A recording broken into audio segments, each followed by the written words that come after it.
The Oregon Employment Department has released job figures for the month of October. State employment economist Gail Krumenauer is here to tell us more. In October, Oregon's unemployment rate improved significantly to 6.9% from a revised rate of 7.9% in September, and employers added 14,200 jobs to payrolls over the month.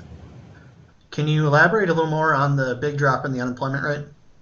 Yes, Oregon's unemployment rate has improved a lot in the past couple of months and has been in line with the U.S. now at 6.9% in October and 7.9% in September.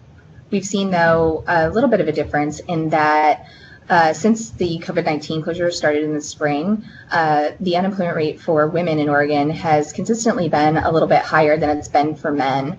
And so in October, the unemployment rate for women was 2 percentage points higher than it was for men. And nationally, we've seen that gap close.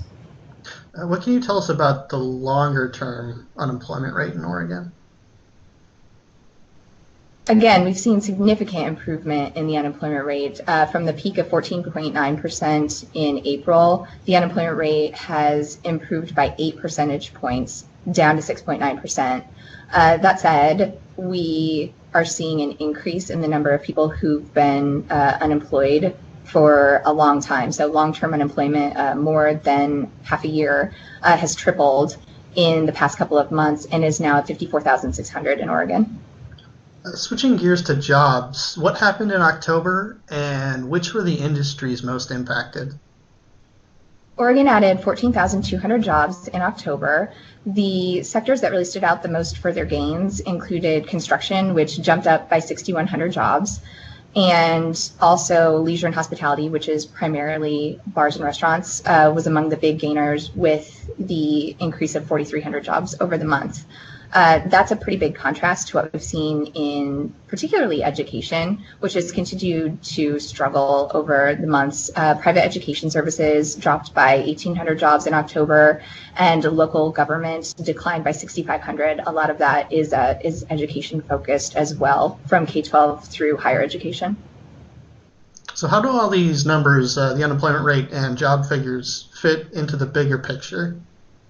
In the bigger picture, we have seen that Oregon lost 1 out of every 7 jobs in March and April. And since then, we've regained a little less than half of what we lost in those months. We're in pretty similar pattern to the U.S. We've had the same unemployment rate, but we're just a little bit slower on the job growth than the U.S., which has gained back just slightly more than half of those jobs lost over the past 6 months. Okay, and one more question. Do we see any impact from the upcoming pandemic restrictions in these figures?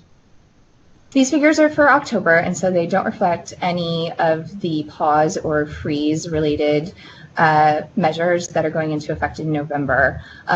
We'll look for those changes to be reflected in the November numbers that we release next month.